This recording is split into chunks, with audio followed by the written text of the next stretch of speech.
Nashukuru sana kwa kupata nafasi hii. Sitaki kuwa mbali na kile alichozungumza my brother Idi. Mimi ni moja kati ya watu ambao walikutana na changamoto mwaka jana. Watumishi, viongozi wamezungumza kuhusiana na issue ya uwazi katika uzungumzaji. Na mimi ni moja kati ya watu mwaka jana, nadhani tuliongea issue nzuri sana, issue ya uwazi tu. Utendaji wa haki ama endelee kuwepo. Lakini ililetea changamoto kubwa sana. Nadhani kuna baadhi ya viongozi waliona hilo jambo na walielewa. Sasa kama tuna mazingira hayo, Mheshimiwa Baba, wazee wangu, tuna uwazi kwenye kuzungumza hayo mambo, alafu baadaye tunakutana na changamoto kubwa kama hii. Tuendelee kuamini kwamba vijana tutaendelea kuwa wawazi kwenye kuzungumza kwenye hadhara kama hii? Na je, kwa mantiki hiyo tunaweza kuwa wawazi kwenye kuzungumza mambo ambayo yatakuwa ya kujenga, au tutazungumza mambo ambayo yatakuwa na uoga ndani yake? Kwa sababu kama tutaendelea kupata vitisho, maanake kuna vitu vya uwazi tutashindwa kuzungumza. Kwa hiyo kwenye moja kati ya eneo ambalo pengine mimi binafsi sijui wengine, tutakuwa waoga na nitaendelea kuwa muoga kwenye baadhi ya vitu kuzungumza, ni yale ambayo nilikutana nayo mwaka jana. Na bahati nzuri wamebaki kwenye mitandao, yapo. Sasa kama tutaendelea kuzungumza na tutakutana na changamoto hizo, lazima itatushusha chini. Kwa sijui ninachotaka kuzungumza, lakini naogopa zaidi kwenda kuzungumza kwa sababu najua tuko mubashara. Asante sana. Na nini ingalau wenzako wajue. Asante sana. Na unatoka wapi? Nadhani tulikuwa na event ya mwisho ilikuwa tarehe 22 ya mwezi wa 9. Sorry, uchaguzi ulikuwa mwezi wa 10, si ndio? Tarehe 22 mwezi wa 10. Manake siku 7 kuelekea uchaguzi. Nilizungumza kitu kimoja. Naomba nikinukuu kama kilivyo pasina kubadilisha chochote. Nilisema kuelekea uchaguzi mkuu inabidi tutende haki ili amani iendelee kuwepo. Tusiendelee kuimba wimbo wa amani pasina kutenda haki. Mwisho wa kunukuu. Baada ya kumaliza kuzungumza maneno hayo, nilirejea kwenye makazi yangu. Lakini nilichokutana nacho kwanza ni klipu ile kwenda viral, kwenda mbali, kupostiwa na baadhi ya watu mbalimbali, viongozi mbalimbali wa serikali, viongozi mbalimbali wa vyama vya siasa, kitu ambacho kiliniletea shida sana. Kwanza ni kuanzia kwenye taasisi yangu kutafutwa. Naomba nitakuwa naongea kwa bracket, vitu vingine nisiweke wazi sana. Kwenye ofisi yangu kutafutwa. Mimi ni mfanya biashara, nafanya biashara zangu binafsi za vyakula, nauza vyakula. Mpaka kwenye ofisi yangu ilikuwa nafuatwa, magari yanapaki pale. Bahati nzuri kuishi na jamii vizuri ni moja kati ya nguzo kubwa. Nilikuwa napewa info kwamba bana usije hapa. Kwa hiyo ikabidi niondoke. Mpaka siku ya uchaguzi ulipofanyika, I remember tarehe 30 nilifuatwa nyumbani kwangu. Bahati nzuri Mungu ananipenda sana. Wakati huo moja kati ya watu basi walibahatika kunipa taarifa mapema. Kwa hiyo nikawa nimetoroka mtego ule kwenda sehemu nyingine kwa ajili ya kujificha. Na ni wilaya nyingine kwa ajili ya usalama wangu. Nadhani mnaelewa hali ambayo ilikuwepo, ilikuwa hamna namna. Ikabidi niende huko. Kwa hiyo nilienda uhamishoni zaidi ya wiki 3. Huko nikiwa natafutwa sana na watu mbalimbali, natafutwa sana mpaka kwenye eneo langu napoishi, natafutwa mpaka kwa wazazi wangu. Kitu nilichokizungumza tunarudi ni hicho hicho. Haki, amani itakuwepo. Kwa hiyo ilileta shida kubwa sana. Nadhani kuna baadhi ya watu niliwapigia, sitaki kuwataja, niliwapigia sana viongozi wangu baadhi. Lakini namshukuru Mungu dakika ya mwisho sasa nilikwenda mwenyewe kuripoti kitu. Kwenye moja kati ya maelezo waliuliza, upo tayari kutoa maelezo mwenyewe? Nikasema ndio. Nadhani sikupaswa labda kwenda na mwanasheria kwa sababu mambo mengi nilikuwa nafanya kwenye uwazi. Na jambo lililoleta ni matukio haya ya interfaith yalifanyika kwenye uwazi. Na kila ambacho kilikuwepo matangazo yalikuwa mubashara. Kwa hiyo tukio langu la kwanza nakumbuka mambo mawili. Jambo la kwanza nilokamatwa nalo na la kuhusishwa ni issue ya maandamano. Bahati nzuri kwa sababu hakuwepo na ushahidi wowote, na mimi ni mmoja kati ya watu nilikuwa nimeenda kupiga kura, hilo lilikuwa limekufa. Jambo la pili lilikuwa ni issue ya hiyo clip ya mahojiano hayo. Na mimi swali langu zuri niliuliza vizuri tu. nipewe majibu kwamba clip ina shida gani? Kama matangazo yalikuwa mubashara na vitu vyote nilivyovizungumza hakuna nilichokiongeza wala kukipunguza, kulikuwa na athari gani? Lakini mwisho wa siku tuliweka kila kitu sawa na tukayamaliza, nikarejea kwenye mambo yangu. Lakini niliondoka na kitu kimoja mkuu, tunakuwa wawazi kwenye kuzungumza, lakini baada ya kuondoka hapa hatujui ambacho kinatokea. Kwa hiyo sijui sana, lakini tuko kwenye wakati mgumu sana. Tunatamani kuwa wawazi, tunatamani kwenda extra mile, lakini kuna vitu lazima tuweke mipaka kwenye kuzungumza. Na hii tunatengenezewa mazingira kama vijana, tunashindwa kuwa wawazi kwa sababu ya aina ya vitisho ambavyo tunavipata. Nadhani kama kuna kila kijana angepewa uhuru wa kuzungumza, mambo ingekuwa makubwa sana. Mimi naomba niwasilishe hilo. Asante. Ombi langu, kwa sababu tukio hili liko live, nipeleke maombi kwa upande wa serikali. Tunayo wizara ya vijana ambayo imeundwa rasmi kwa awamu hii ya 6. Na tunaye waziri ambaye pia ni kijana. Kama ananisikia popote alipo, ni muombe atenge muda azungumze na vijana na si kurash.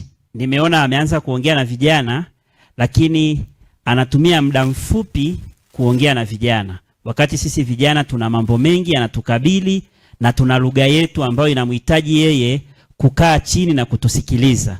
Kwa hiyo atutengenezee mfumo maalum ambao utatuwezesha sisi kama vijana kuwasilisha maoni yetu, lakini pia atupe na platform ya kutupa mrejesho. Tumekuwa watu wa kutoa maoni pasi na mrejesho. Kwa hiyo tutengenezewe platform kwamba mmeomba 1, 2, 3. Kwa wakati huu yanatekelezeka haya, kwa wakati huu haya hayatatekeleza. Na imani yangu kwa waziri wetu na Nauka ni msikivu na ni mchapakazi. Ni muombe atenge muda kwa ajili ya vijana. Dini mbalimbali. Amani na haki. Uwiano unakosekana kutokana, kuna vitu viwili. Kwa sababu pasipokuwa na amani hakuna haki, na amani haiwezekani kupatikana kama kuna watu wawili wakatofautiana. Wanafizikia wanajua mambo ya magnet kwamba kasi na kusi zinavutana. Kwa hiyo mvutano huu, kama kutakuwa na mbuzi na fisi hawatoweza kuishi banda moja, hapo ni kasi, lazima kutakuwa na mvutano. Lakini kama kutakuwa na kasi hakutakuwa na mvutano wote. Mantiki yangu ipo kwenye hivi, hatuwezi kufikia lengo kama tutakuwa tofauti kati ya vijana na watu ambao wapo mbele wanatusikiliza, watu ambao wanaweza wakasikiliza maoni yetu na wakafanya follow up ili kupata maendeleo. Ishu kubwa kama vijana, si tunaomba, tumewekewa uongozi wa vijana, tunahitaji open communication. Tukishaongea yachukuliwe maoni yetu, yafanyiwe kazi, yasisikilizwe tu yakawekwa bungeni yakanini, yafanyiwe kazi ili mradi na sisi tuweze kufika sehemu fulani. Kama vijana tuna changamoto nyingi zinatukabili. Sio kwamba sisi tunapenda kuleta maandamano, amani, kukosesha amani, hapana. Baada ya kukaa muda mrefu hatusikilizwi. Baada ya kukaa muda mrefu yale maoni yetu hayafanyiwi kazi. Yanakuwa is nonsense. Kwa tunaomba sana yafanyiwe kazi kama vijana. Dini mbalimbali. Upendo, haki na amani. Samani sana. Upendo, haki na amani. Mimi kwa majina naitwa Salim Shabani, nimetokea mkoa wa Manyara. Na nilikuwa na maoni vile vile na maswali ya kuwauliza viongozi wa dini. Kweli vijana asilimia kubwa tunapewa maneno mazuri ya kutupa hamasa kwa ajili ya kuijua nchi yetu. Lakini niwaambie tu ukweli. Mimi nimeshiriki warsha nyingi, nimeshiriki makongamano mengi ya vijana. Lakini haya yanayotokea kwenye nchi yetu kwa sasa hivi, hali sio nzuri kwa upande wa vijana. Ni nukuu maneno ya mchungaji alisema kabla kwamba nchi hii tunahitaji usawa wa mgawanyo wa rasilimali za nchi kwa watu wote kama wanufaika wa nchi. Lakini kuna kundi dogo la watu ambao wameona wao ndio wanufaika wa hii nchi na watu wengine hawahusiki na yaliomo kwenye nchi hii. Lakini changamoto ambazo tunapitia kama vijana, Leo tunazungumza vizuri sana, kuna watu wamegain vizuri sana kwamba tumeambiwa tupambanie nchi yetu. Lakini kuna shida. Shida hii nataka niwaulize viongozi wa dini. Nyie ndio walezi wa kiroho ambao mnatuambia mbinguni kuna nini na shida zilizopo huko mbinguni. Labda nirudi swali langu kwamba kwa upande wa hao walioshikilia makali ambao hawataki vijana wazungumzie chochote kuhusiana na wao. Je, hii hofu ya Mungu kwamba huko mnakoenda haya maisha ya duniani ni mafupi, jamani tunaishi maisha mafupi, mnawaambiaga? Swali langu la kwanza. Kwa sababu baba mchungaji, watu sasa hivi hawana hofu ya Mungu. Nyie ni viongozi wa dini, mna hofu ya Mungu na mnatuambukiza hiyo hofu sisi. Lakini hao watu ambao wanateka vijana, yoyote atakayezungumza, yule bwana alikuwa anakimbia gari kwa sababu gari sasa hivi ikija nyumbani kwako kuna mtihani wa kutokuonekana wewe moja kwa moja. Kwa hiyo hata mimi sasa hivi hapa nilipo nikiona gari limekuja design fulani tinted, lazima nijikatae kwanza. Kwa hiyo mimi niwaombe, hii hofu ya Mungu kwamba kuna kuishi kwenye dunia na kuna kupita, muwe mnawaambia na wao. Kwa sababu kuna familia za watu zinateseka kwenye kuzungumzia hii haki ambayo tunaizungumza sasa hivi. Kuna watu watateseka, lakini kuna watakao baki baada ya kutupa sisi maneno mazuri ya kwenda kushughulika na hao wanaotunyang'anya hizo haki. Lakini mwisho wa siku mimi niwaombe viongozi wa dini, tumieni majukwaa yenu ya dini kuwapa elimu vijana, na si vijana tu, na wale ambao vijana wanawadai hiyo haki. Kwa sababu haiwezekani sisi tukao tunadai, sisi tunaambia daini, lakini anayedai ameshika panga. Kwa hiyo upande mmoja unaweza kaa unanufaika kwa kupitia matatizo ya watu wa upande wa pili. Kwa hiyo sisi wakati tunasukumwa kwenda kudai, wale ambao mahali ambapo mnatusukuma, waambieni na wao kuna watu wanakuja, jamani wasikilizeni. Kwa sababu sisi tunapitia matatizo mengi sana. Mimi niombe, kuna mambo mengi. Mimi niwashukuru sana viongozi wa dini pamoja na walioandaa haya makongamano. Kuwe na network ya vijana, networking, tufanye networking kwa nchi nzima kwa vijana. La sivyo, hili taifa litabaki kwa watu wachache ambao wananufaika nalo na sio sisi. Mimi naomba niishie hapa. Kwa majina naitwa Hamisi Juma. Naomba nitoe mapendekezo machache kuhusiana na mjadala. Japo naweza nikawa tofauti kidogo kulingana na zima ya mjadala na ambao tumejadili. Sasa kwa upande wangu nilikuwa natamani kuwasilisha yafuatayo. Cha kwanza, tumezungumzia kuhusu yaliyotokea Oktoba 29. Lakini serikali pia inafahamu yaliyotokea Oktoba 29. Na sisi pia tunafahamu. Sitakuwa muumini wa kuyarudia, lakini mpaka Oktoba 29 taifa letu linafika lilipofika, ni mengi yalitokea. Na wengi hususani walilalamikia mambo ya uchaguzi. Lakini yameisha. Sisi kama vijana tuko tayari kusikiliza na kufunzwa. Lakini sasa serikali inachukua hatua gani kuhakikisha kwamba inathibiti haya yanayoendelea? Kwa sababu ni kweli wananchi tumetulia, vijana tunasikiliza. Lakini safari hii tupo kama tuko kwenye alarm. Anytime tunawaza kinaweza kika happen. Wenzetu nje wako wanatumia nguvu kubwa sana kuinfluence kuhakikisha ile hali ambayo tumeivuka tunarudi pale pale. Sijui destination yao ni ipi. Hicho ni cha kwanza tukijue. Sasa sisi kama serikali au sisi kama vijana na mkiwepo kama viongozi wa dini, tunafahamu serikali haina dini, ni kweli, lakini serikali inaamini kwenye dini. Na ndio maana hata zikitokea sintofahamu kitaifa, serikali inawaita viongozi wa dini kwa ajili ya kuombea taifa na kuwaita vijana. Sasa ni matumaini yangu kwamba haya tunayozungumza mtayafikisha mahali husika. Sasa ushauri wangu, tumeshuhudia rais wetu Dr. Samia alipata tuzo ya Global Goalkeeper kwenye kuboresha huduma za afya ya mama na mtoto. Sasa kama ambavyo serikali inapiga hatua kujitangaza nje, ni wakati sasa serikali tuangalie sisi kama vijana, ili kesho na kesho kutwa serikali ishike nafasi nzuri kitaifa kwenye kuhakikisha kwamba inakuwa na initiatives nzuri kwa vijana. Ninachokiomba kwa wizara ya vijana, alizungumzia ndugu yangu wa makundi maalum pale, akazungumzia kuhusu waziri wa vijana. Ni kweli tumepewa wizara ya vijana sasa hivi, lakini sasa ile wizara ya vijana isibakie kuwa jina. Tunaomba kama ambavyo chama kinazunguka sasa hivi, tunamwona mheshimiwa Kinani kiongozi ana ziara ya kutembea mikoani, mheshimiwa waziri mkuu ana ziara, Dr. Samia ana ziara, huyu waziri wa vijana atengewe ziara pia ya kupita kuzungumza na vijana. Hilo ni la kwanza, apelekewe. Kwa sababu gani? Serikali kupitia kupitia Wizara ya Vijana wameanzisha jukwaa la Vijana Talk Forum lipo. Lakini sasa asilimia kubwa ya vijana hapa nikiwauliza kuhusiana na hilo jukwaa, sidhani kama wengi wanafahamu. Lakini jukwaa lipo. Sasa hii jukwaa la vijana ifike kwenye kila sehemu ya Tanzania, kwa maana vijana wote tufikiwe. Tuandaliwe ili jukwaa vijana wazungumze wanahitaji nini. Leo hii serikali inazungumzia kuhusu vijana tujiajiri. Lakini sasa tunajiajiri vipi? Tunashukuru serikali ilitenga pesa, nafikiri bilioni 20, baadaye wakaongeza mpaka bilioni 50 sasa hivi. Lakini sasa wewe kama kijana tutaishia kulalamika, hiyo pesa hatuipati, by the time hatujishughulishi. Huwezi ukaletewa pesa tu uchukue ili mradi wewe ni kijana bila kujishughulisha. Kwa sisi kama vijana ni wakati wetu sasa na sisi kujiuliza, kwa sababu most of us kinachotuumiza hatuna ajira.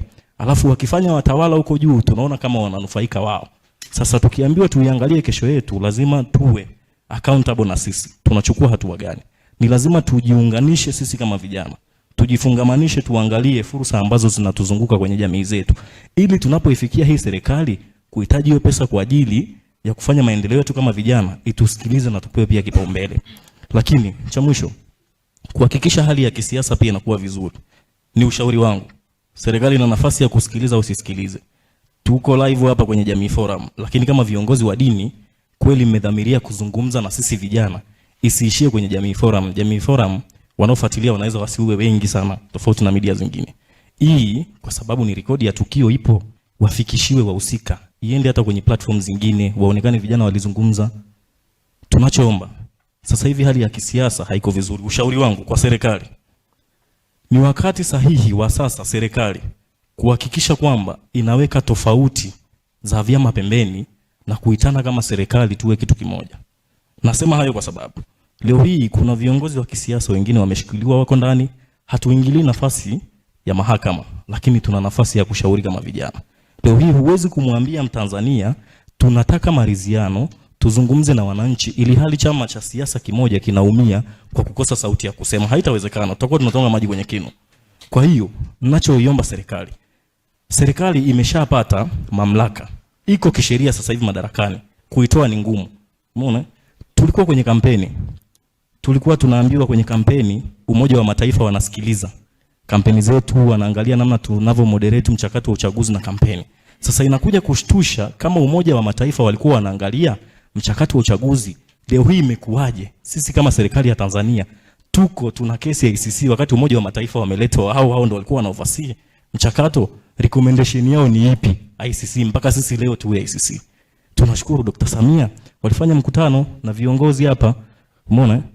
Sasa sisi kama vijana, ili tuwe na imani na serikali, pia tunaomba serikali iondoe tofauti za vyama. Viongozi waitu vyama wakae wajadiliane, hizi tofauti zitoke.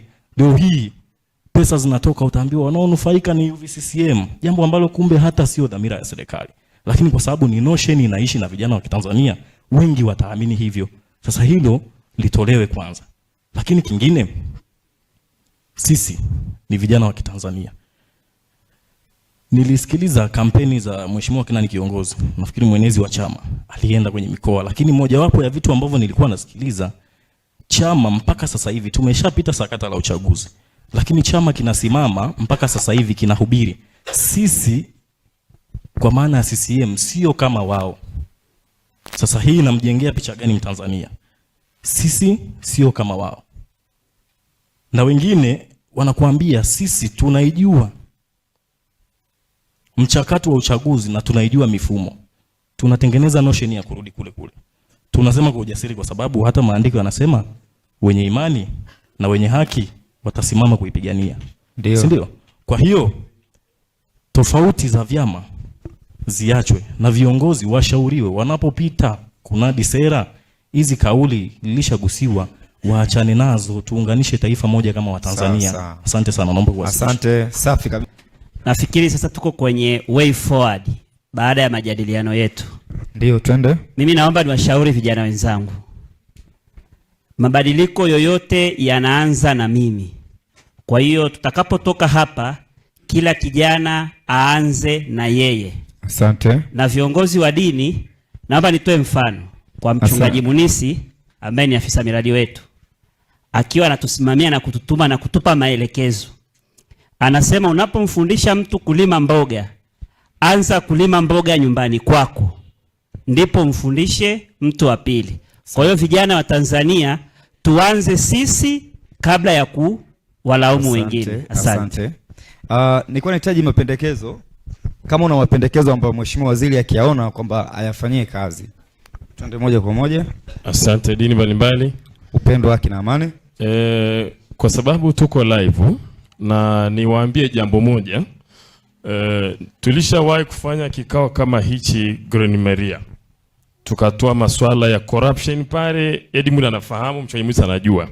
Baada ya kutoka pale, huku nyuma watu wanafuatiliwa, mpaka mimi nikaitwa njoo ofisini, hebu ulichokieleza bana Arusha bana, hebu hivi na hivi na hivi na hivi. Maana yangu ni nini?